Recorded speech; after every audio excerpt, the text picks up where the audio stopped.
Hola, bienvenidos a Católicos contra el Liberalismo una vez más. Estamos después de un año retomando estas charlas, conferencias que nos van a servir para adentrarnos un poco más en el pensamiento católico con respecto a el liberalismo. ¿Qué pensaba la Iglesia? ¿Cómo refutar estas ideologías? Y bueno, hoy estamos con Eduardo Jiménez, que nos va a hablar acerca de un gran tema que es la vida, obra y pensamiento de Miguel Antonio Caro. Muy bien. Hola Enrique, ¿Cómo buenas estás, tardes. Aarón? ¿Cómo estás, Aarón? ¿Qué tal? Bien, Yo, muy bien. por si acaso, muy contento de retomar esta labor de presentar estas charlas que nos enriquecen demasiado para poder vivir la vida diaria en este mundo moderno, ¿no?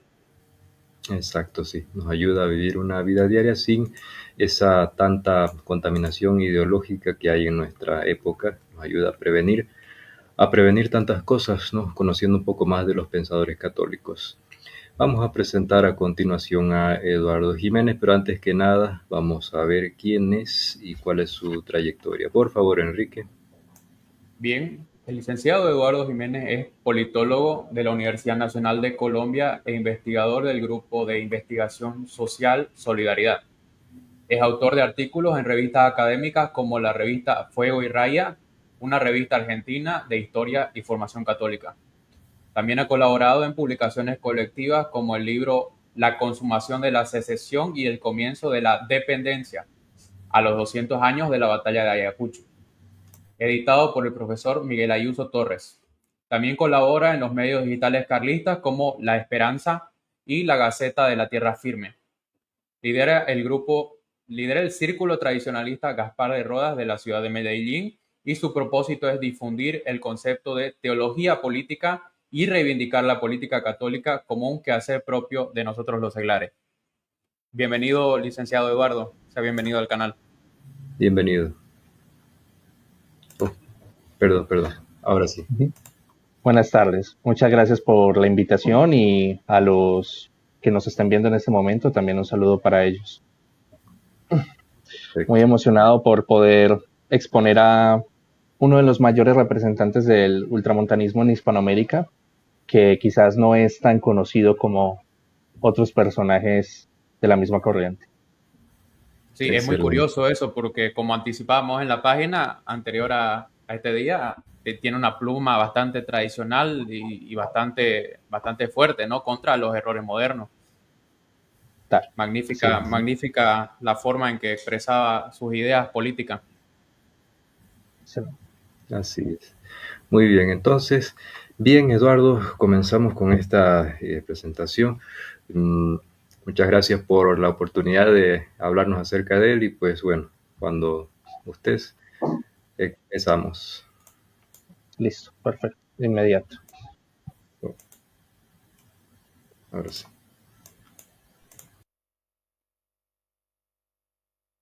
Bueno, esta exposición voy a dividirla principalmente en cuatro momentos. El primero es un contexto familiar de la familia Caro, porque entiendo que es fundamental entender ciertos aspectos sobre su contexto familiar, particularmente en lo tocante a su padre y su lugar de origen, para entender por qué Miguel Antonio Caro adopta algunas de las ideas que adopta y por qué toma varias de sus decisiones de vida.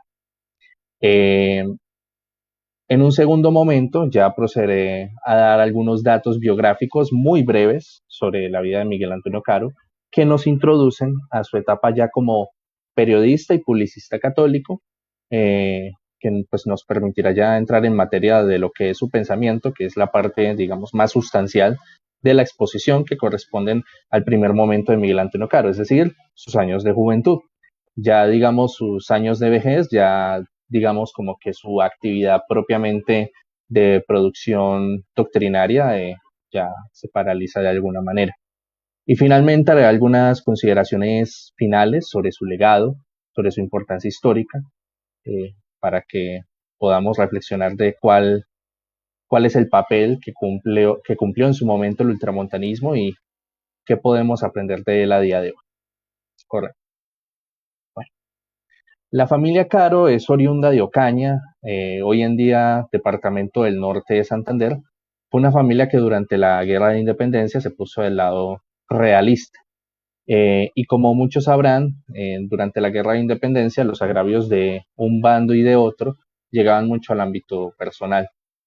La familia Caro fue particularmente agraviada por Simón Bolívar de forma personal, por un problema de faldas en específico, eh, y pues eso marcó la personalidad del padre de Miguel Antonio Caro, Eusebio Caro, quien pues de alguna manera fue visto con sospechas de ser un antibolivariano.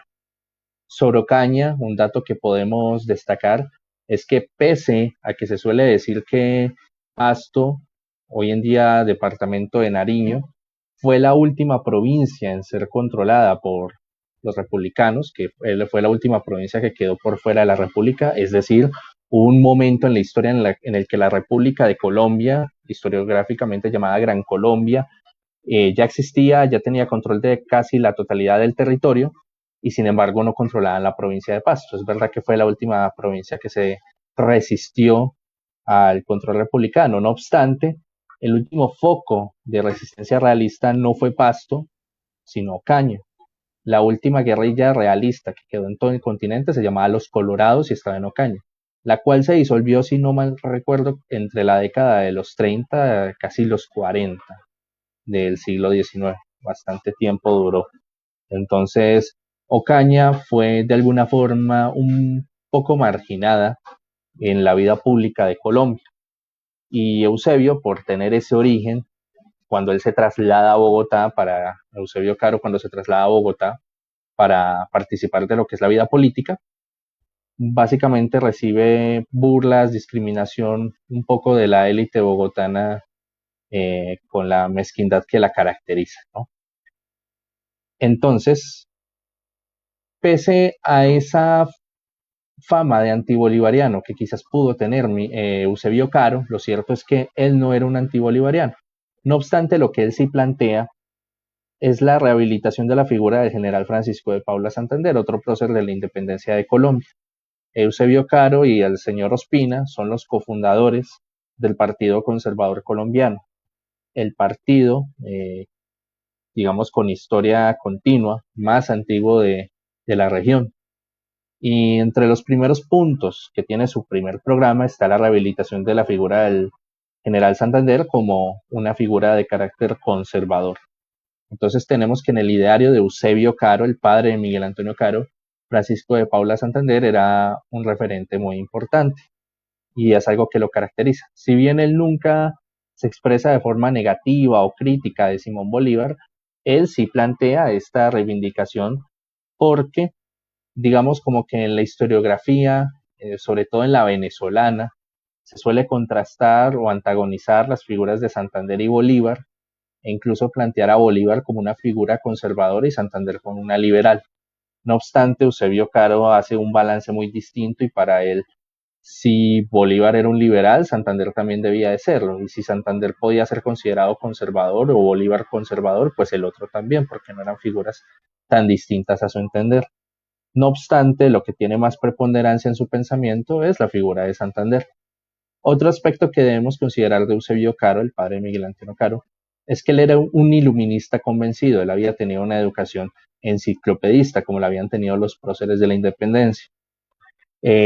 Eusebio Caro, entonces, cuando funda el Partido Conservador, emprende el proyecto de hacer una síntesis entre el pensamiento católico, lo que él pudiera rescatar del pensamiento católico, con las ideas iluministas.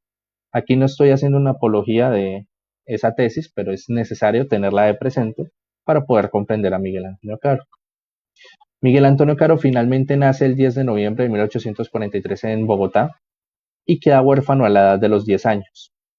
Él ingresa a la vida pública muy temprano, a la edad de 21, como publicista, en el sentido clásico de la palabra.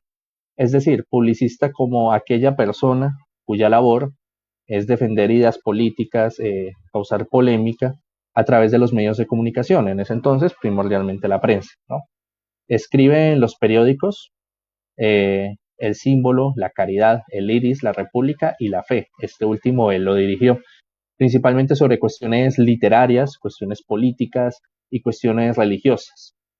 Esta parte de la literatura es fundamental y ya veremos después porque su dimensión como poeta, literato, filólogo y clasicista tiene que ver con la forma en la que él concibe el hispanismo, si se me permite la expresión.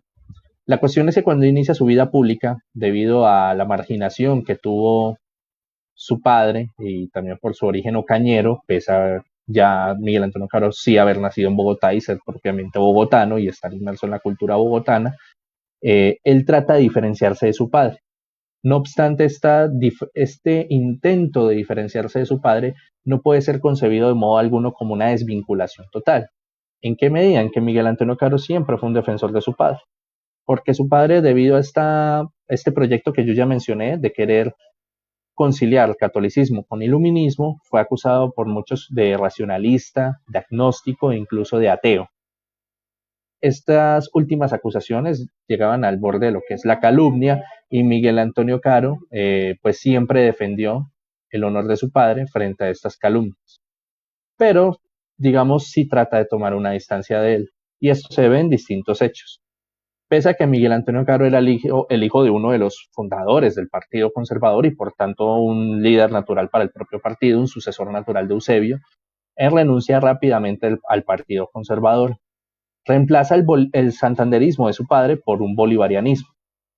Miguel Antonio Caro nunca se expresa tampoco de forma negativa de Francisco de Paula Santander, lo que no obsta de que lo preponderante en su ideario, de forma inversa a su padre, es el carácter bolivariano. Él tiene muy en mente a Simón Bolívar como un referente fundamental para él. Otro elemento con el que se diferencia es que él quiere construir un pensamiento estrictamente católico. Miguel Antonio Caro es un pensador católico a toda costa, todas sus ideas políticas las pasa a través del filtro de la fe y lo que diga el magisterio pontificio de la época, cosa muy lógica considerando que él se inscribe en el ultramontanismo y si consideramos el contexto histórico del papado de la época, que ya comentaré eso más adelante. Pero su principal preocupación al salir del partido no es simplemente desvincularse de él y ya, sino que para él el conservadurismo es algo insuficiente. Él dice que lo que hay que hacer es fundar un partido católico.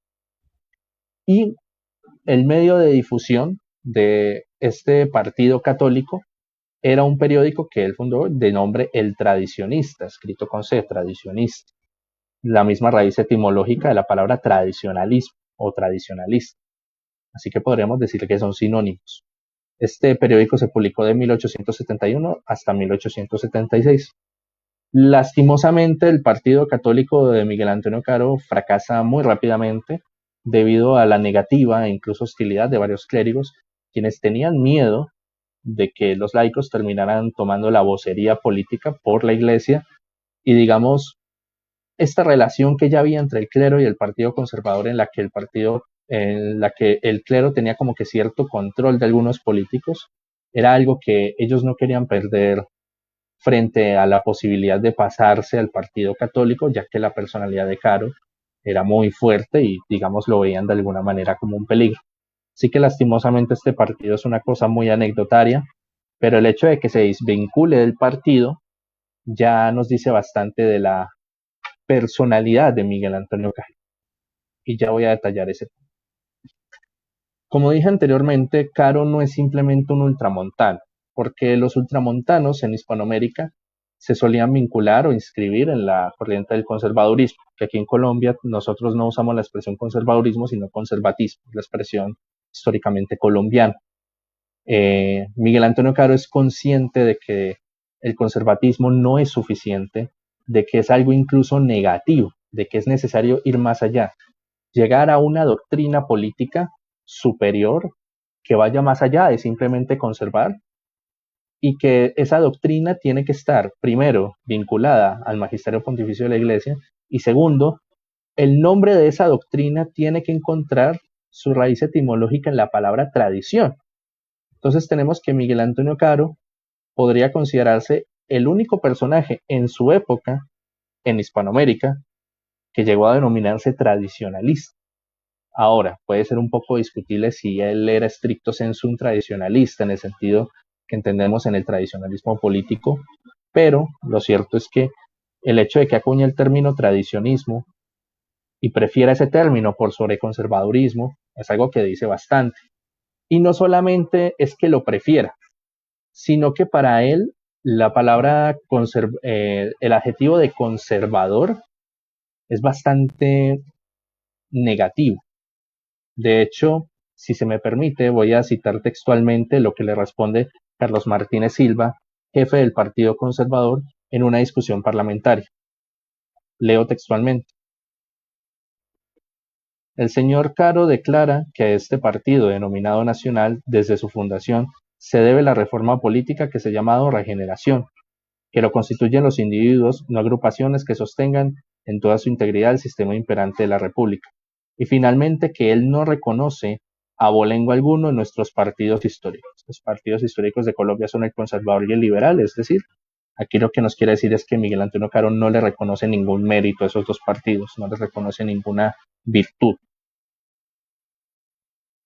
No es conservador sino en el valor adjetivo de la palabra, como fue también conservador el Partido Liberal mientras se conservó en el poder. No nos explicamos por lo mismo la extrañeza real o fingida con que han sido recibidas ahora las palabras del vicepresidente de la República y jefe nato por la investidura presidencial del Partido Nacional. Ese era el partido en el que finalmente participó Caro. Parece que esta denominación hubiera sido tomada hasta ahora como mera fórmula convencional, solo para ciertos y determinados fines electorales, sin reparar en el alcance que ella ha tenido y tiene. Pero el señor Caro, que lo menos es hombre serio, sabe lo que dice y por qué lo dice. Y por eso no hay que creer que sea en él obra de pasajero capricho la marcada aversión o desdén con que ahora y en todo tiempo ha mirado el nombre de conservador. Aquí nos está diciendo que Miguel Antonio Caro siempre ha visto con aversión ser llamado conservador. Desde que por primera vez habló en la Cámara de Representantes de 1868 y desde que redactó El Tradicionista, hasta que recientemente apareó aquel nombre, es decir, el nombre de conservador, con el concepto de imbecilidad. Entonces tenemos que Miguel Antonio Caro era radicalmente anticonservador, radicalmente contrario a ese término. A pesar de ello, digamos, posteriormente, debido a el destacamiento intelectual que tuvo Miguel Antonio Caro, lo importante que fue, lo erudito que fue, porque fue indudablemente el mayor intelectual de la época, los conservadores actualmente suelen llamarlo líder histórico del Partido Conservador o líder indirecto incluso, si tienen la necesidad de sentirse en el linaje del pensamiento de Caro. Ahora, vamos ya a la propia parte de su pensamiento. Quiero partir tomando la conclusión del sociólogo colombiano de la Universidad Nacional de Colombia, Darío Mesa Chica, quien es un hegeliano y un izquierdista, pero pese a ello no podemos dejar de prestar atención a sus observaciones.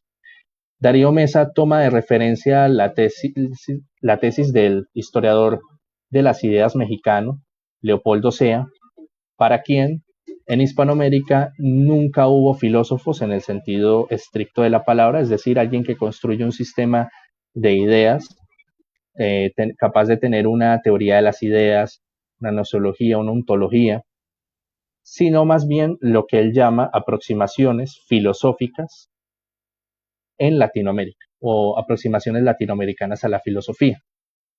¿En qué sentido Mesa toma esta tesis de Leopoldo Sea? En afirmar que Miguel Antonio Caro no pretendía construir un sistema de ideas, sino que lo que él era una apologeta a toda costa. Y que precisamente como apologeta no se inscribe de forma estricta en un sistema de ideas, es decir, no solamente no lo concibe como filósofo, como alguien que construye un sistema de ideas, sino que él no se inscribe en ninguno, ya que es frecuente que los mayores admiradores y defensores de Miguel Antonio Caro lo llamaran tomista. De hecho, Marco Fidel Suárez, quien fue su último defensor, digamos, en buscar preservar su legado en la academia, dice que todo su pensamiento se basa en Santo Tomás. Sin embargo, el doctor Carlos Valderrama Andrade, quien básicamente ha citado quien ha editado, toda la obra de Miguel Antonio Caro de la mano del Instituto Caro y Cuervo acá en Colombia, Él ha tenido acceso a los manuscritos originales de la obra completa de Caro. Y algo que él señala es que en Caro son más bien escasas las citas directas a Santo Tomás, sino que frecuentemente refiere de que Santo Tomás pensaba una cosa porque un autor afirmaba que Santo Tomás pensaba esa cosa. Entonces tenemos que la aproximación de Caro a Santo Tomás es indirecta, es decir, a través de autores, y que Santo Tomás no es su fuente directa. Esto puede explicarse por lo que explica el profesor Miguel Ayuso, de que en Hispanoamérica nunca hubo tradicionalistas políticos en sentido estricto, por el simple hecho de que el tomismo había perdido su importancia en la educación en el periodo final del virreinato. Y es un fenómeno que sucede a lo largo de la mayoría de países católicos. El único país en el que parece que esto es anómalo, es decir, que se conserva el estudio del tomismo de forma continua, a pesar de que pues pudieran surgir imprecisiones en su estudio en el tiempo, es España. Eh, una prueba de esto es que León XIII afirma que es necesario retomar el estudio de Santo Tomás en las universidades católicas de su época. Fíjense en el verbo retomar. Uno no puede retomar lo que está en el momento presente. Es decir, si hay que retomar el estudio de Santo Tomás de Aquino es porque no se está estudiando a Santo Tomás de Aquino. Y de ahí surge lo que posteriormente llamamos el neotomismo. Ese es otro tema. Pero el punto es que la educación que recibe Miguel Antonio Caro no es estrictamente tomista. Ahora bien, ¿de dónde entonces se formó Miguel Antonio Caro? ¿Cuáles son sus fuentes intelectuales? Él se formó en el contexto del pensamiento contrarrevolucionario europeo.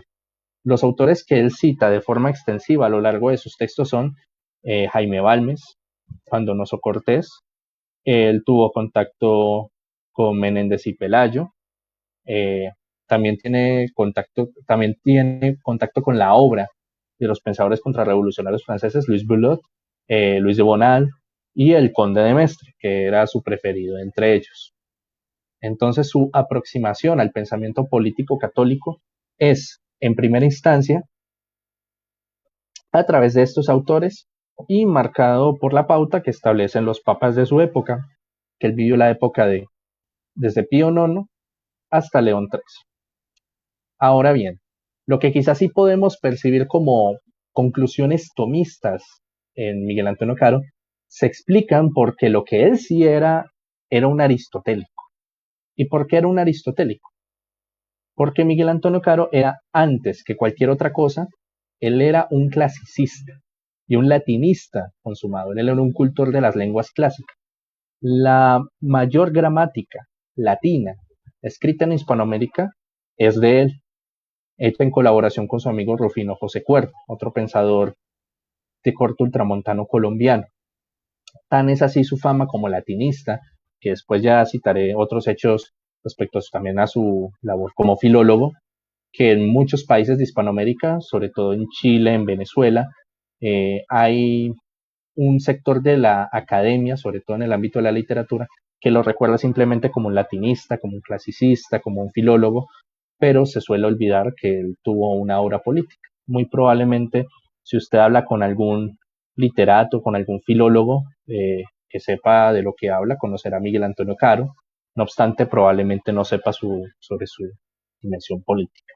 Entonces, el hecho de ser un latinista consumado, el ser un clasicista consumado, lo hizo entrar en contacto con Aristóteles, porque Aristóteles sí es un autor que él cita de forma constante a lo largo de su obra, y las conclusiones a las que él llega que uno podría considerar que se asemejan a las de Santo Tomás, es porque él, a quien está buscando imitar, es Aristóteles, ¿no?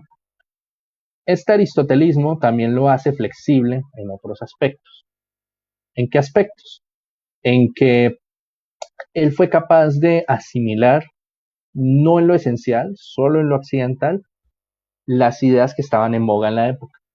Miguel Antonio Caro fue el primer hispanoamericano, el que se tiene constancia que haya tenido contacto con la obra de Gemos, uno de los padres del marginalismo monetario. Quien sepa de economía sabrá de quién hablo. Y esto habla de que Miguel Antonio Caro era el hombre más culto de Colombia de su época. Algunos autores, como Mesa, por ejemplo, incluso se atreven a afirmar de que era el hombre más culto de toda Hispanoamérica. algo que dice bastante de una persona que para ese momento de su vida nunca había salido de Bogotá y que en ningún momento de su vida directamente nunca salió del país. Él lograba tener acceso a los libros que algunos de sus contemporáneos, como Samper, quienes sí habían sido creados en Europa o que sí habían sido educados como en Europa, no habían tenido la preocupación de leer. Entonces entendemos que el pensamiento de Miguel Antonio Caro también es bastante flexible y realista por esa dimensión aristotélica que tiene que ver con su formación como clasicista, ¿no? Ese realismo lo haría cambiar más adelante en su segunda etapa, ya la de la regeneración, pero es algo que comentaré más adelante. Ahora bien, ¿de dónde surge ese afán de Miguel Antonio Caro de buscar en la tradición el fundamento último de sus ideas? Y esto tiene que ver con el contexto de su época, del enfrentamiento con los liberales, con la reforma de la instrucción pública, que también la voy a comentar, pero sobre todo un debate contra todo lo que huela a racionalismo. El racionalismo y la idea de razón de Estado. Aquí tenemos que Miguel Antonio Caro es un enemigo, al menos en este momento de su época, o sea, es decir, el Miguel Antonio Caro joven, radical, ultramontano, ultracatólico. Y es que él rechaza el concepto de razón de Estado o que la autoridad del Estado sea racional, pero en el sentido que lo dicen los liberales. Y esto también repercute en que Miguel Antonio Caro es un antiburgués. Él es contrario a la idea de que el cálculo económico, a pesar de lo que dije de que era un lector del marginalismo y era conocedor de todos los debates económicos que estaban en boga en Europa, pero que aquí todavía no se estaban comentando, no habían llegado todavía los libros, él era crítico de que el criterio económico y material fuera el criterio del Estado, porque para Caro el Estado es fundamentalmente una entidad moral. De hecho, una cita que dice mucho sobre este aspecto de Miguel Antonio Caro es una en la que él apoya el sufragio universal, no en contra de la idea del sufragio censitario en términos económicos, es decir, que solo voten los propietarios. Leo la cita textual. Conferir exclusivamente a los propietarios el derecho de votar porque pagan contribuciones al Estado es ver en el Estado una entidad moral para convertirla en compañía de accionistas y atribuir únicamente esas funciones a los que sepan leer y escribir, como si esta circunstancia envolviera virtud secreta, es incurrir en superstición. Entonces tenemos que para Caro el Estado es una cosa fundamentalmente moral, porque para él la ciencia política es una ciencia moral. No obstante, algo que debemos de entender es que este antirracionalismo no es un rechazo de la razón, sino que para Miguel Antonio Caro la tradición es racional y la razón y la tradición vienen a ser realmente lo mismo. Y el argumento que da Caro tiene que ver con el lenguaje. Y es que uno de los supuestos de la razón, entendida como facultad exclusiva de los seres racionales, es el lenguaje. Uno no puede razonar sin lenguaje, no puede pensar sin lenguaje. Por ejemplo, un animal, no sé, un gato, puede pensar, puede más o menos calcular en su mente qué tan rápido debe moverse para atajar a su presa, pero obviamente no puede pensar en términos abstractos, que eso es propiamente lo que es razonar. Y uno no puede razonar sin lenguaje, es un supuesto de la razón. Y no hay nada más tradicional que la lengua, porque la lengua se transmite constantemente de padres a hijos y también en el seno de la sociedad. Y al mismo tiempo es dinámica porque va evolucionando con el tiempo, con los cambios en el lenguaje. Entonces, no hay tradición tampoco si no hay lenguaje, y no hay nada más tradicional que el lenguaje. Y si el lenguaje es razón, por tanto, la razón y la razón y la tradición son lo mismo. Entonces, en razón de la tradición, la autoridad necesariamente debe fundarse en la tradición. ¿Por qué? Porque si la autoridad se funda en la razón, por lo tanto, debe fundarse en la tradición, porque la tradición es la forma más pura de consenso y de consentimiento. De hecho, incluso señala que los liberales se contradicen, porque si por razón de autoridad Los liberales afirman que la autoridad tiene que ser necesariamente racional. Y ellos ven la razón, no en la tradición, no en el conocimiento colectivo y sometido a crítica pública por el conjunto de la sociedad, sino a pensadores particulares como Jeremy Bentham, como Tracy, y estos autores que básicamente niegan en todo momento que la autoridad sea algo racional, sino que es algo netamente arbitrario que la gente simplemente acepta. Entonces él dice, por razón de autoridad, que esa autoridad está en esos pensadores, habría que aceptar que la autoridad no es verdaderamente racional y que la autoridad racional se encuentra es en la tradición. Entonces entendemos que para Caro, la fuente de la autoridad es la tradición y por tanto las leyes tienen que fundarse en esa racionalidad, es decir, la tradición. Ahora bien, otro punto interesante que puede ser polémico por la denominación, pero ya profundizaré en ello, y es la idea de socialismo cristiano.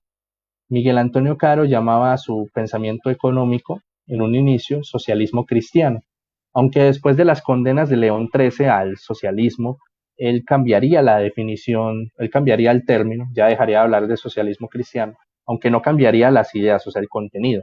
Tengamos en cuenta de que la época en la que vivía Miguel Antonio Caro, la palabra socialismo e incluso la palabra comunismo todavía no estaba asociada estrictamente al marxismo.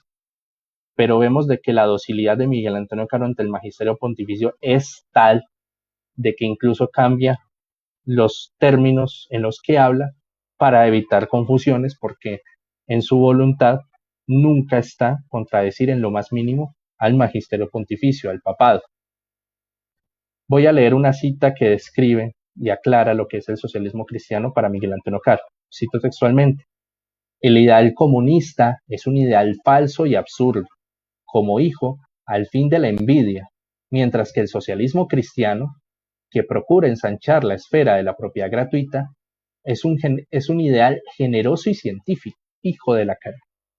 Es decir, incluso antes de que León XIII escribiera la Rerum Novarum, Miguel Antonio Caro ya nos hablaba de la doctrina social de la Iglesia, solo que él la denominó, quizás de forma un poquito desatinada, socialismo cristiano. Pero este socialismo cristiano se concomita con un antiliberalismo y un antisocialismo, que suene paradójico. De hecho, en la cita que acabé de leer, ustedes pueden evidenciar que critica el marxismo, critica el comunismo.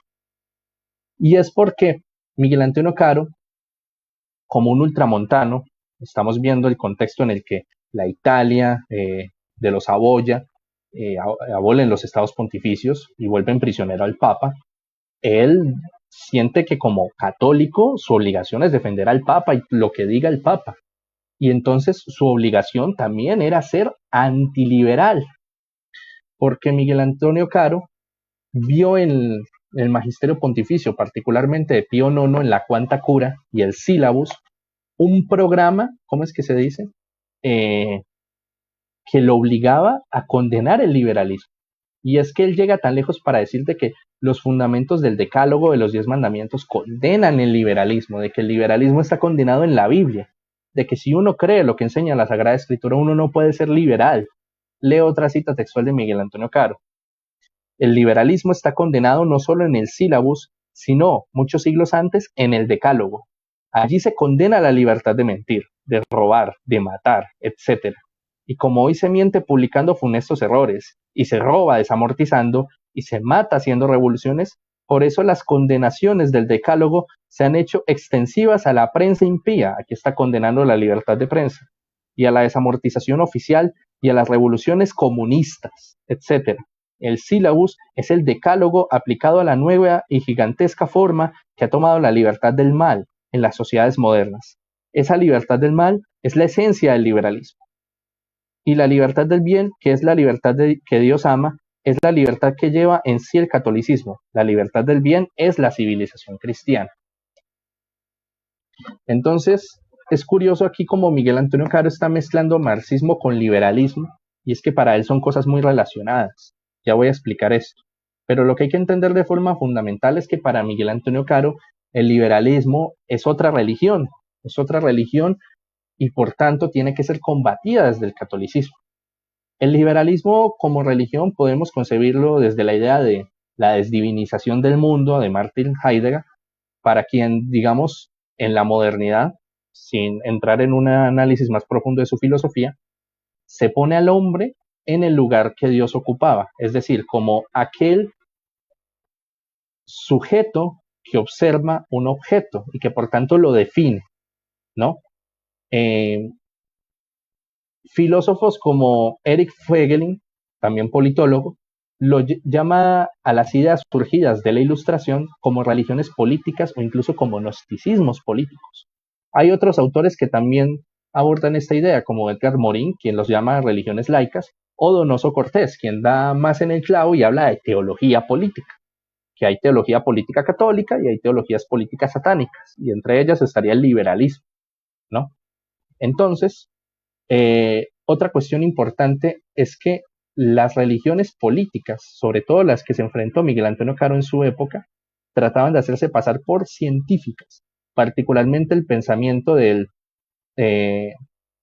de Jeremy Bentham y el positivismo de Comte, ¿no? Y esto tiene que ver con la reforma instruccionista que se trató de introducir esas ideas de Jeremy Bentham y las ideas del positivismo en la educación colombiana.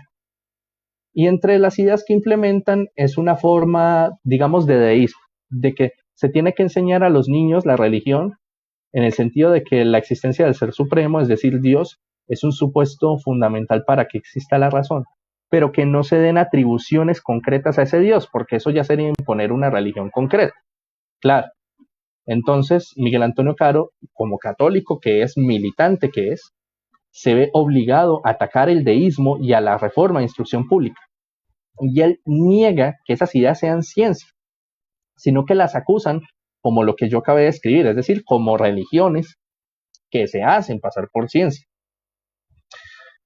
Porque para Miguel Antonio Caro, la iglesia es la regla de las ciencias morales, porque trata de la metafísica, de lo metafísico, así como la naturaleza o physis es la regla de las ciencias naturales, las que hablan de la physis, mientras que lo moral es la metafísica, y la metafísica es definida por la doctrina de la iglesia. Por tanto, las leyes políticas deben ser definidas por lo que enseña la iglesia, y eso incluye los temas de instrucción pública. Entonces, Miguel Antonio Caro, por ejemplo, ironiza sobre esa idea del deísmo o de esa forma de neutralismo religioso, esa idea de ser supremo, porque dice que no hay nada más relacionado a la religión que la idea de que exista Dios y de que exista un solo Dios, y que en cambio se nieguen a enseñar las atribuciones concretas de ese Dios, es decir, hablar sobre la revelación, eso sí es imponer, porque se está imponiendo una visión particular de Dios que es deísta, que es netamente incompatible con la idea de Dios del cristianismo, que es teísta, porque este Dios deísta es un Dios que crea el mundo y no hace nada con él, se abstrae totalmente y se aparta de él. Eso es lo que Martin Heidegger llama el Dios de los filósofos. Y ese Dios supone una forma concreta de concebir la religión. Miguel Antonio Caro llega tan lejos para decir que este Dios que no interviene es un Dios protestante y que por tanto a través de ese deísmo están enseñando ideas afines al protestantismo que son totalmente ajenas al carácter tradicional del pueblo colombiano, porque están enseñando un Dios que tiene una relación, digamos, más o menos directa con la psicología de las personas y que no interviene, digamos, en la vida pública o en el mundo natural. Ahora, ¿por qué? Vuelvo al punto de por qué el liberalismo y el socialismo para Miguel Antonio Caro son cosas conexas. Y es que aquí Miguel Antonio Caro sigue la estela marcada por Donoso Cortés, para quien el socialismo solo es una forma degenerada del liberalismo, que de por sí era degenerado. Es decir, si el liberalismo era una teología política, digamos, protestante, deísta, timorata, para él el socialismo era entonces una teología política satánica, la forma más radical. Y es que para Miguel Antonio Caro, la consecuencia lógica de las ideas del liberalismo son las ideas socialistas. Entonces Miguel Antonio Caro concluye que un país en el que se implanta el liberalismo necesariamente va a terminar habiendo socialismo y que ese socialismo va a terminar degenerando en algo incluso peor. Leo otra cita textual de Miguel Antonio Caro muy atinada sobre este tema. Llevadas a sus últimas consecuencias, la libertad es licencia, la igualdad, comunismo, la fraternidad, impunidad. El liberalismo sienta las premisas y niega las consecuencias. Aquí está criticando la hipocresía de los liberales al criticar el socialismo, al no advertir que los principios que esgrimen los liberales son los mismos principios, los principios que esgrimen los socialistas son los mismos principios que esgrimen los liberales y que esgrimen en su origen, porque si ustedes han hablado con socialistas, sobre todo los más atinados, sabrán de que muchos de ellos trazan los orígenes de su pensamiento a la Revolución Francesa, ¿no? Que son los mismos fundamentos de las ideas del liberalismo. Este sistema no satisface a los pueblos, que son más lógicos que sus maestros, y aspiran a realizar en sus consecuencias las premisas que ellos enseñaron. Entonces, para Miguel Antonio Caro, el socialismo es la consecuencia natural del liberalismo. Y aquí viene otra frase de Miguel Antonio Caro que es poderosísima, en la que dice que el liberalismo se va, el socialismo viene y el cesarismo le sigue. Y es que el socialismo para Miguel Antonio Caro es una cosa tan antinatural que necesariamente solo se puede sostener a través de la tiranía, a través de una dictadura tiránica. Creo que sus palabras son bastante proverbiales, ¿no? Porque entonces, para Miguel Antonio Caro, si hay liberalismo, hay socialismo, y si hay socialismo, hay tiranía. Entonces el liberalismo, en su pretensión de liberarnos de la tiranía, nos termina llevando a otra tiranía a través de su hijo, el socialismo. Bueno, cerrado este punto sobre el pensamiento de Miguel Antonio Caro, paso a explicar su ideario hispánico. Esto es un punto importante. Si bien Miguel Antonio Caro hablaba de ideario hispánico, él no hablaba de pensamiento hispanista. Él definía su pensamiento como latinista. Un bulo muy difundido es que el término Latinoamérica fue inventado por los franceses en la intervención francesa a México. Lo que sí es cierto es que ellos lo popularizaron para promover el proyecto geopolítico que tenía el emperador Napoleón, el usurpador Napoleón. No obstante, quien acuña el término Latinoamérica, el primero en hablar de América Latina, fue José María Torres Caicedo, colaborador íntimo de Miguel Antonio Caro en El Tradicionista y uno de los cofundadores, junto a él, de la Academia Colombiana de la Lengua Española. Entonces tenemos de que Latinoamérica, América Latina, es un término de origen carista, un término de origen hispanista, si se quiere, porque para Miguel Antonio Caro hablar de latinidad en Hispanoamérica era una forma de reivindicar nuestro legado hispánico, porque ¿de dónde viene la palabra latino? ¿De dónde es lo latino? De la Lacio, de lo que hoy en día es Italia, de la península itálica. ¿Y de dónde nos podría venir esa herencia romana, latina? Claro, de los españoles, no puede ser por vía de los indígenas. Entonces, para Miguel Antonio Caro, la civilización latina, la raza latina, como él la llama, es la civilización española, es la civilización hispánica, ¿no? Entonces, Caro trata de buscar esta unidad hispánica de esa raza latina que se tiene que oponer a la raza anglosajona para su supervivencia. Él ve esa unidad a través de la lengua. Esto explica por qué Miguel Antonio Caro se preocupó tanto por los hechos que pasaban en el resto de Hispanoamérica y buscó vincularse a lo que sucedía. Por ejemplo, Miguel Antonio Caro fue miembro honorario de la Academia Mexicana de la Lengua Española y fue cofundador también de la Academia Chilena de la Lengua Española y obtuvo un doctorado honoris causa en la UNAM, la Universidad Nacional Autónoma de México.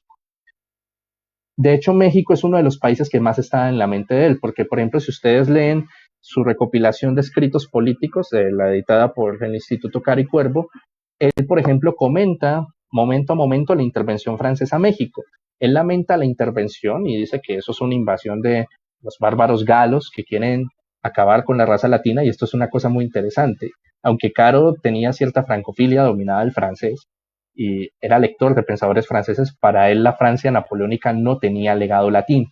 Para él ese neoclasicismo no era verdadero latinismo. Para él la única civilización sucesora de la latinidad era la civilización hispánica. Entonces él ve eso como una usurpación. No obstante, lamenta la caída de Maximiliano ante Juárez porque lo ve como una victoria geopolítica de la raza anglosajona sobre la raza latina. De hecho, Miguel Antonio Caro llega tan lejos de que él propone, aunque bueno, esto no se realizó en su época, pero digamos, él dice que hay que fundar una federación de las academias de lengua española de las de Hispanoamérica y la de España, ¿no? Entonces, de alguna forma, Miguel Antonio Caro es un precursor de la sal, de la actual sal. Bueno, ahora tengo que hacer un inciso en esta parte del lenguaje, porque voy a continuar con ella, y explicitar un punto que es bastante problemático de las ideas de Miguel Antonio Caro, pero que en honor a la verdad lo tengo que comentar, y es la interpretación que Miguel Antonio Caro le da a la independencia. Miguel Antonio Caro se aparta de las interpretaciones indigenistas de la independencia que la conciben como una guerra internacional en el sentido de que es una nación contra otra, es decir, la nación hispanoamericana o incluso a veces concebida como una nación indígena contra los españoles, sino que él ve la guerra de independencia como una guerra civil en la medida de que es una guerra entre el mismo pueblo, entre personas, entre las mismas gentes, ¿no? ¿Y por qué éramos las mismas? Pues por compartir la misma lengua. Miguel Antonio Caro hace una interpretación con la que, pues, la verdad yo no estoy de acuerdo de la guerra de independencia en el sentido de que él lo concibe como una pelea familiar. Él dice de que la emancipación hispanoamericana fue básicamente un hijo tratando de irse de la casa de su madre, pero su madre fue muy intransigente y no quería dejarlo independizarse del seno familiar. Entonces que como esto no se pudo hacer por las buenas, se tuvo que hacer por las malas de forma muy dolorosa, ¿no? Entonces Miguel Antonio Caro reivindica la independencia de América y reivindica la figura de Simón Bolívar, como lo acabé de escribir. No obstante, para Miguel Antonio Caro, la independencia no acaba con la hispanidad por mantener la lengua española, por mantener el cristianismo. Entonces Miguel Antonio Caro separa la independencia de la revolución y es de lo segundo de lo que él está en contra. Esta interpretación de la independencia es bastante afín con el concepto desarrollado por el nacionalismo católico argentino,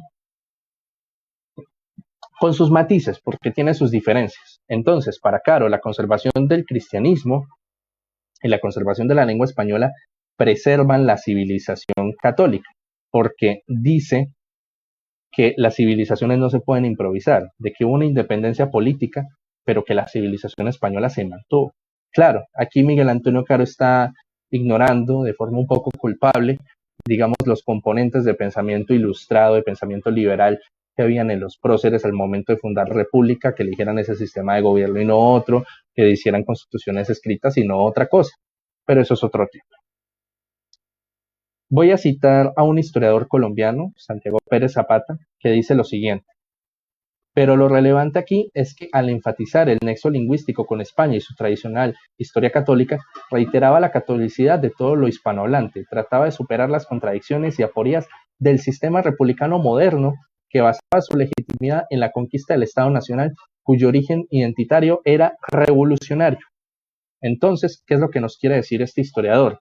Que Miguel Antonio Caro trataba de conciliar la república con la lengua española y la religión católica, para decir que las repúblicas podían vertebrar de forma efectiva en un proyecto geopolítico la hispanidad en compañía de España, porque eso es una cosa en la que él se diferencia de Simón Bolívar. Simón Bolívar, en cambio, no veía un papel para España en esa liga de naciones hispanoamericanas, ¿no?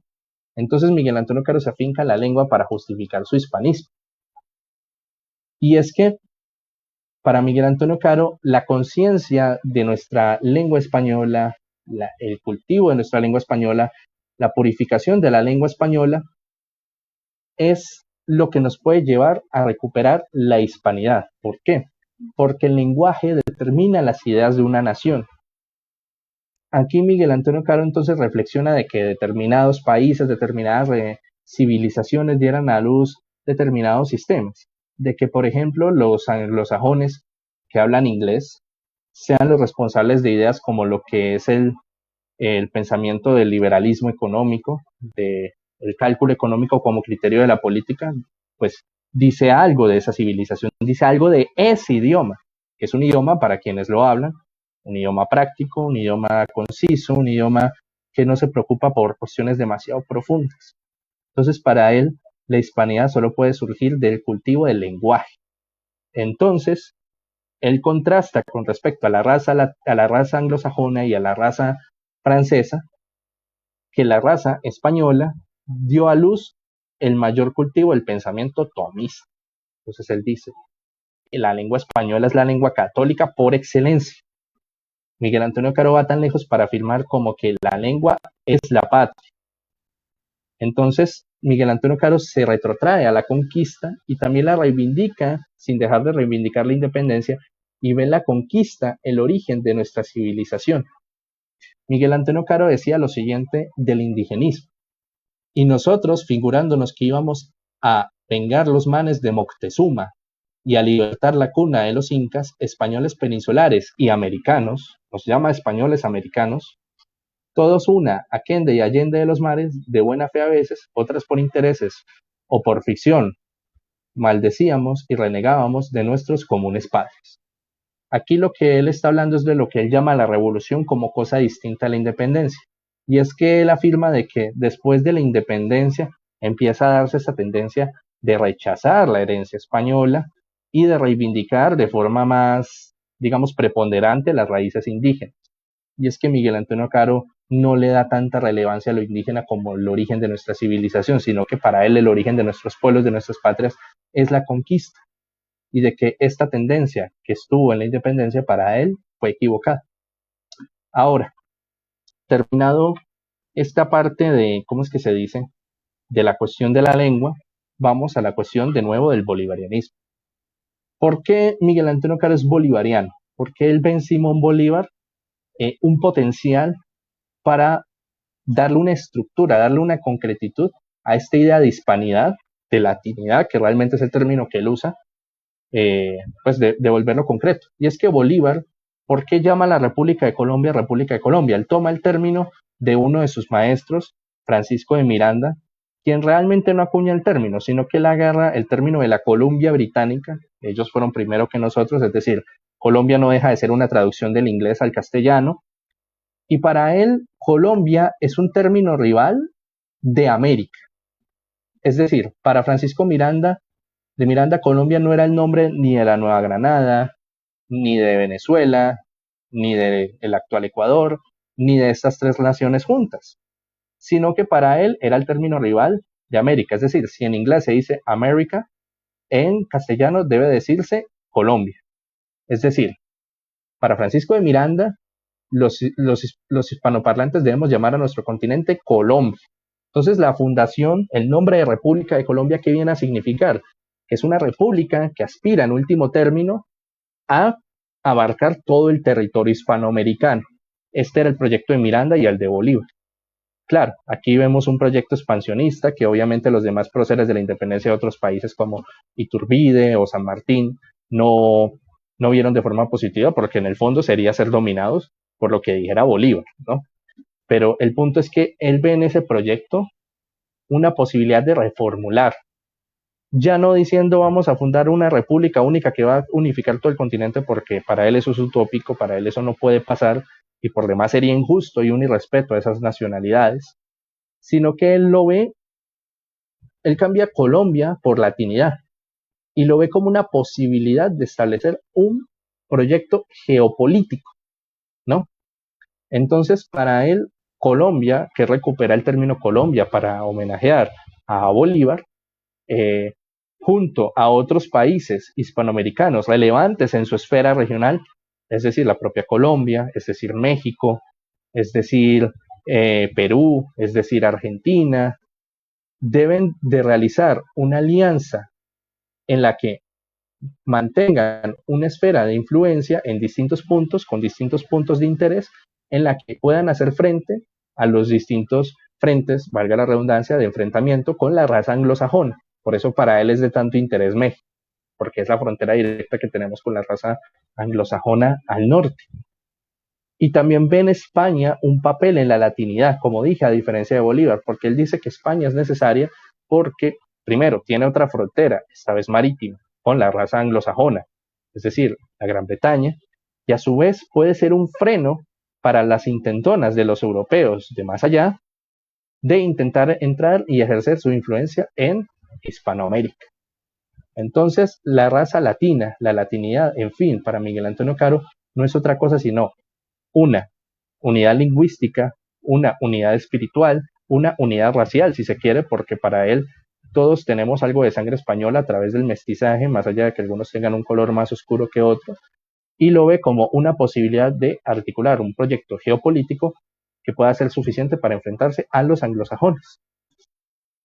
Ahora, voy a hacer unos últimos comentarios que es sobre el Caro de la Regeneración, el segundo Caro, que cuando fracasa el Partido Católico y, digamos, se suspende un poco su actividad editorial y comienza lo que en Colombia se llamó el Olimpo Radical, que fue un periodo en el que los liberales más radicales gobernaron el país, desamortizaron las iglesias, crearon el Estado laico y una serie de reformas de corte liberal, y de hecho el Estado casi se disuelve, porque era un Estado federado a tal extremo que cada estado tenía su propia constitución y sus propias leyes y de facto ninguna respetaba la constitución central. Entonces el estado, en un estado dominaban los conservadores, en otro los liberales, algunos de los estados eran confesionales, otros no, y tenían ejércitos propios. Entonces el estado degeneró en una guerra civil. En ese contexto de guerra civil, Miguel Antonio Caro decide volverse más pragmático y pacta con liberales nacionalistas para fundar lo que se llamó el Partido Nacional, que arma el proyecto regenerador. El líder con el que él pacta es Rafael Núñez, y juntos arman este proyecto de la regeneración. Y entonces, Rafael Núñez cede a Miguel Antonio Caro ¿en qué aspectos? En que la religión católica debe ser la del Estado, en que no debe haber propiamente un ministerio de educación, sino que la educación debe ser monopolio de las iglesias y deshacer las reformas liberales de la desamortización. Y en cambio, Miguel Antonio Caro cede a Núñez ¿en qué aspectos? En el Estado central, en el autoritarismo y en otros aspectos. El segundo, Miguel Antonio Caro, es un Miguel Antonio Caro que ya no escribe tanto, de que ya no actúa tanto en la política, sigue manteniendo muchas de sus ideas en muchos aspectos esenciales, pero que en fin deja de ser ese Miguel Antonio Caro apologético, ultracatólico, antiliberal. Lo que sí mantiene es esa devoción religiosa y esa ortodoxia religiosa a toda costa y esa necesidad de respeto irrestricto a la religión. Ya lo que pasa después de la caída de la regeneración es otra cosa. Ahora, como reflexiones finales, ¿por qué es importante estudiar a Miguel Antonio Caro? ¿Por qué es importante recordarlo? Porque es el personaje más próximo al tradicionalismo en Hispanoamérica, al menos en su primera etapa, que creo que la describí con suficiencia, espero, por su conciencia anticonservadora y también conciencia de que hay que ir más allá del conservatismo y buscar ese más allá, esa doctrina superadora en la tradición. Lamentablemente, bueno, yo Miguel Antonio Caro lo comparé con el nacionalismo católico argentino, pero es que tiene una diferencia fundamental en el sentido de que Miguel Antonio Caro no logró construir una escuela de pensamiento que continuara. Miguel Antonio Caro no tuvo sucesores a largo plazo. Es decir, hoy en día pueden haber neocaristas, personas que quieran rescatar el pensamiento de Miguel Antonio Caro e intentar emularlo por completo, replicarlo por completo a día de hoy, pero no hay una continuidad de maestros desde Miguel Antonio Caro hasta el día de hoy. Así que lamentablemente el legado de Miguel Antonio Caro, por odio de los liberales, sobre todo, ha sido enterrado en la historia de Colombia y muchos no lo recuerdan y muchos de los que analizan el fenómeno ultramontano en Hispanoamérica suelen ignorarlo y pasarlo por alto. Quiero hacer finalmente unas recomendaciones de orden bibliográfico de obras que creo que pueden ser de interés para toda aquella persona que esté interesada en estudiar la obra de Miguel Antonio Caro. Recomiendo fundamentalmente el homenaje al centenario de la muerte de Miguel Antonio Caro del Instituto Caro y Cuervo. Recomiendo también la obra que cité, que tiene muchos peros, pero básicamente es todo un curso de Miguel Antonio Caro transcrito, la obra de Darío Mesa Chica, Miguel Antonio Caro, el pensador y el político, y las recopilaciones de estudios políticos del Instituto Caro y Cuervo, que estas son las más fundamentales. ¿Por qué? Porque abordan lo específicamente político y lo específicamente religioso, porque el pensamiento de Miguel Antonio Caro siempre es fundamentalmente religioso. Él nunca piensa la política en otros términos. De hecho, incluso Darío Mesa, citando a Valderrama, dice que lo más sorprendente de Miguel Antonio Caro es que a pesar de lo ecléctico que era, de que leía de todo, pensadores protestantes y de todo tipo, lo que él nunca alberga en sus textos son dudas. Él es alguien que no dudó ni un segundo de la verdad católica. Y creo que ese heroísmo católico con sus más y sus menos que haya tenido el personaje y desvaríos en su pensamiento, es lo que debemos rescatar a día de hoy. Muchas gracias por su atención a todos los que me han escuchado y al equipo de Católicos contra el Liberalismo por haberme invitado a dar esta charla. Muchas gracias. Gracias, Eduardo. Magnífica exposición, ¿no, Enrique? Sí, sí, gracias, muchas gracias por el tiempo y la preparación que ha tenido.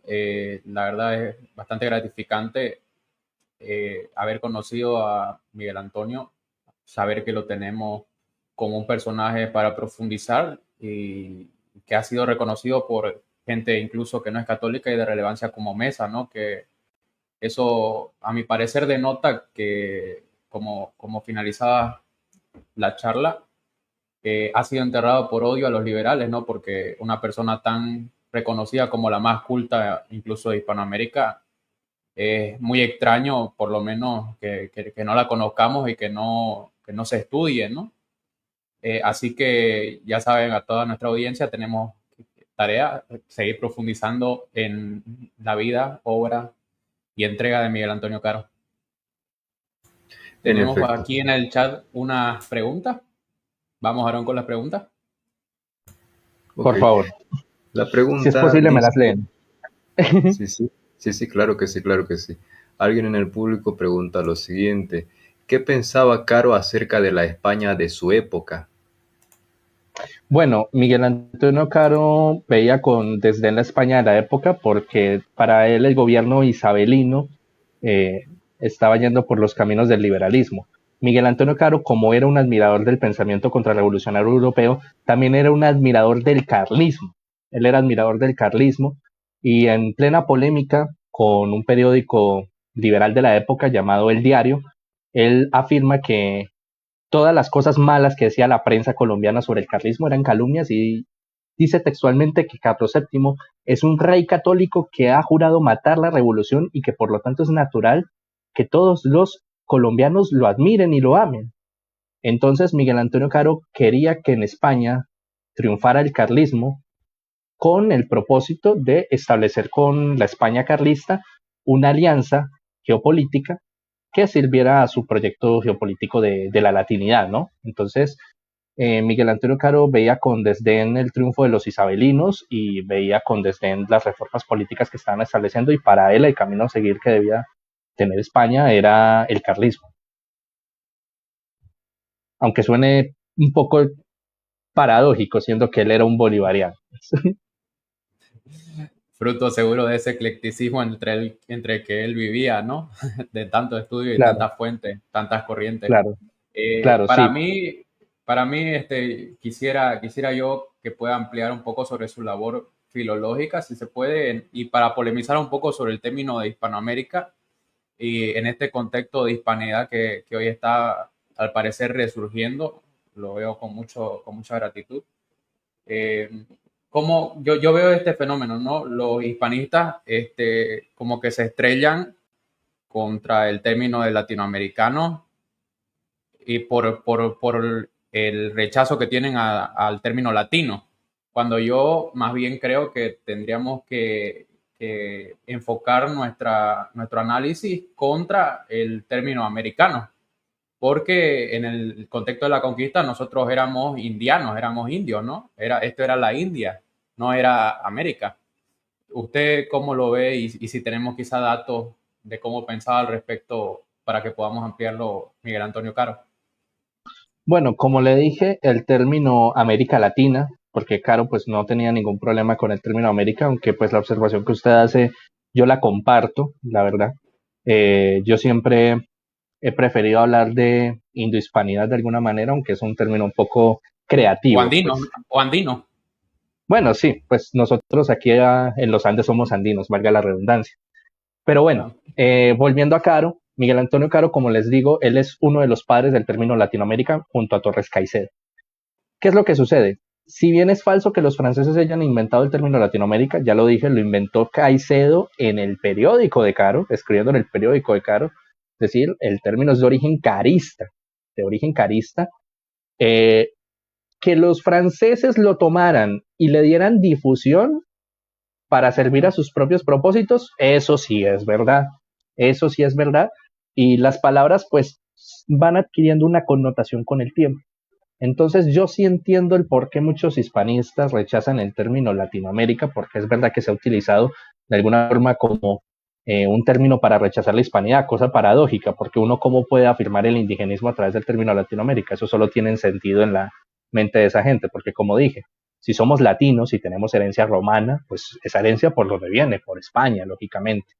No obstante, a mí me parece que, y pues opinión personal, creo que puede ser un poco polémico para algunos amigos y gente que nos esté viendo, pelear contra el término Latinoamérica de forma constante, de forma insistente, puede ser un poco infructuoso. Creo que más bien se puede buscar es reivindicar más el término hispanidad, hablar de las Españas y reivindicar nuestro legado español.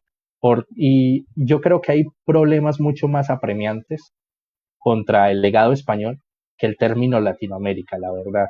Claro, pues es normal que la gente tenga esta postura porque, como digo, lo que sí es verdad es que los franceses se apropiaron del término y lo usaron con unos propósitos, pero es que el término Latinoamérica, como se conoce hoy en día, ni siquiera tiene que ver con el significado que le querían dar los franceses, porque Napoleón III también hablaba de latinidad, pero para él la latinidad era todos los países latinos, es decir, Francia, España, Hispanoamérica, incluso Italia, como un bloque que se enfrentaran los anglosajones, mientras que para Miguel Antonio Caro latinidad era solamente la hispanidad, ¿no?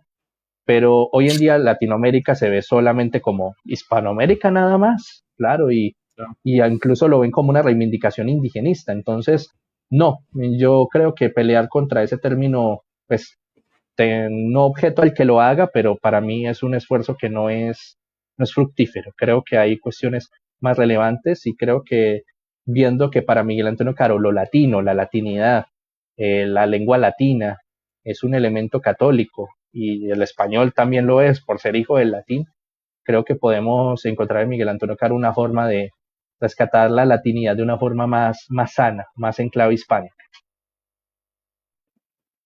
Perfecto. Muchísimas Perfecto. gracias, licenciado.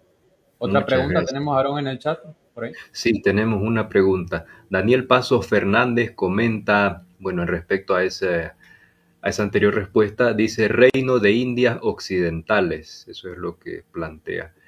Y una pregunta que plantea también es, ¿qué claves del pensamiento de Caro rescataría usted hoy? ¿Cuáles aplicaría a lo hispánico?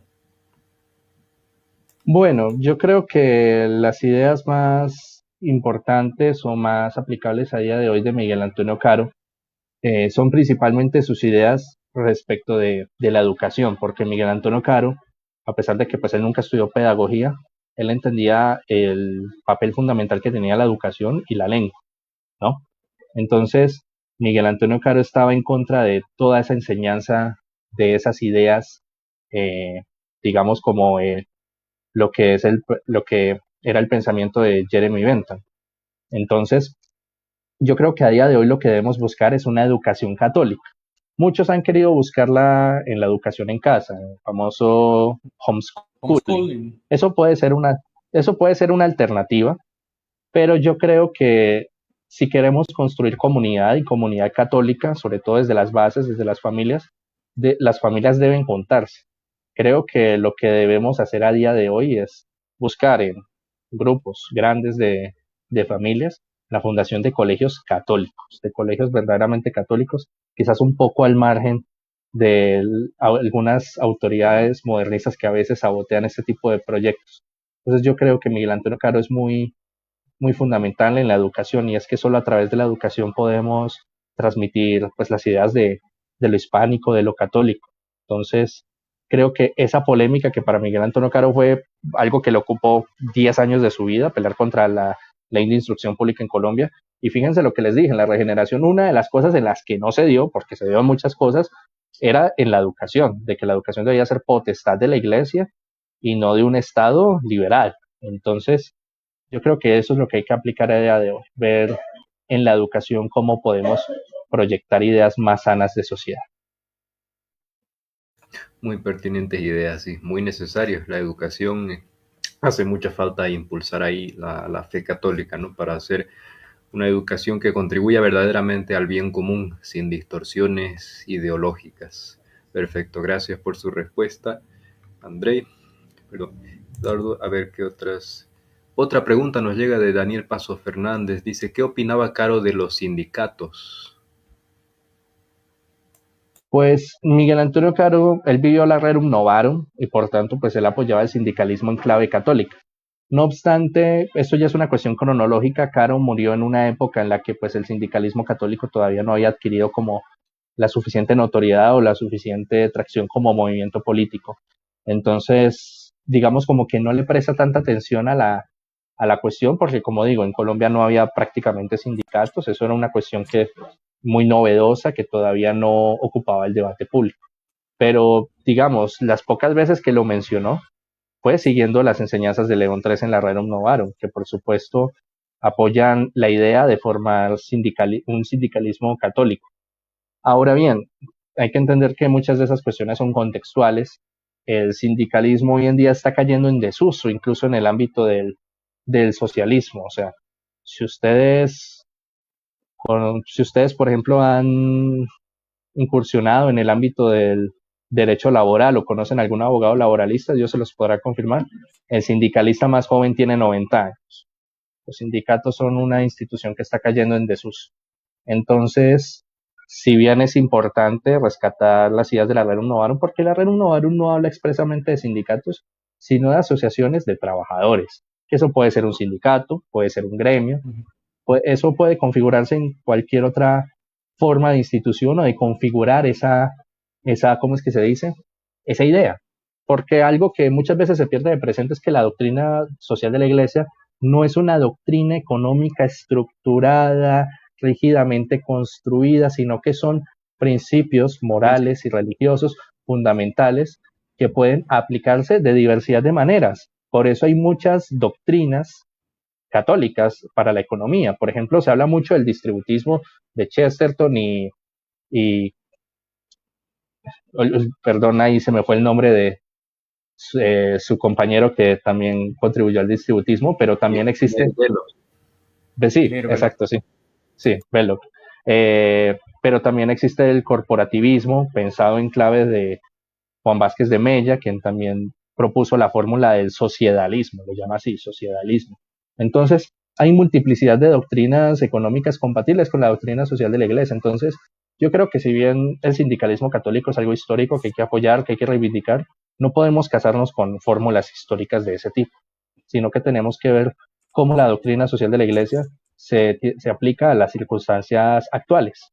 En ese sentido, la escogencia de un sistema económico para implementarlo también tiene que seguir esas normas. O sea, no creo que sea sano casarse con el distributismo, casarse con el sindicalismo, sino ver entre esas doctrinas lícitas, es decir, las que sean compatibles con la doctrina social de la Iglesia. Porque claro que hay doctrinas económicas que son incompatibles con la doctrina social de la Iglesia, el liberalismo y el comunismo los primeros, pero ver entre esas que son lícitas, que son compatibles, cuál podemos implementar y si ninguna se puede implementar, qué podemos aprender de ellas para implementarlo en la actualidad. Muy interesante respuesta, muchas gracias. Ayuda a aclarar este panorama, ¿no? Del sindicalismo, no como única opción, sino como una entre varias opciones que históricamente han aparecido. Muy bien, muy bien. Bueno, gracias a las personas que nos han sintonizado hasta el momento. Muchas gracias, Eduardo, por su exposición. Y pues esperemos que esto haya sido de mucha utilidad al público para que puedan aprender un poco más. ¿Algunas palabras Muchísimas finales? gracias. No, pues agradecerles de nuevo por la invitación y por permitirme la oportunidad de dar a conocer uno de los pensadores colombianos más destacados, si no es que el más destacado, porque creo que el estudio del ultramontanismo hispanoamericano es fundamental para construir un proyecto de tradicionalismo auténticamente hispanoamericano, porque creo que esa es una deuda pendiente, es una tarea por hacer, la construcción de un tradicionalismo hispanoamericano, claro, inspirado en el tradicionalismo político español, necesariamente tiene que ser así.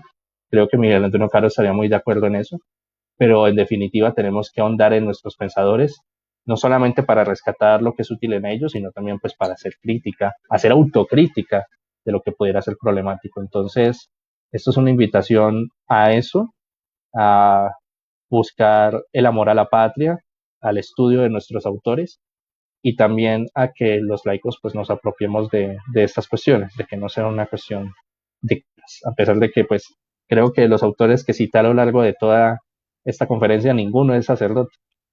Fíjense cómo históricamente la teología política es cosa de laicos. Entonces, esas son las invitaciones que hago. Agradezco nuevamente a ustedes, al público, y les deseo buen fin de semana. Muchas gracias. Muchas gracias. Gracias. Perfecto. Esto finaliza aquí. Gracias a todos por acompañarnos y Dios los bendiga. Hasta luego, hasta una próxima transmisión.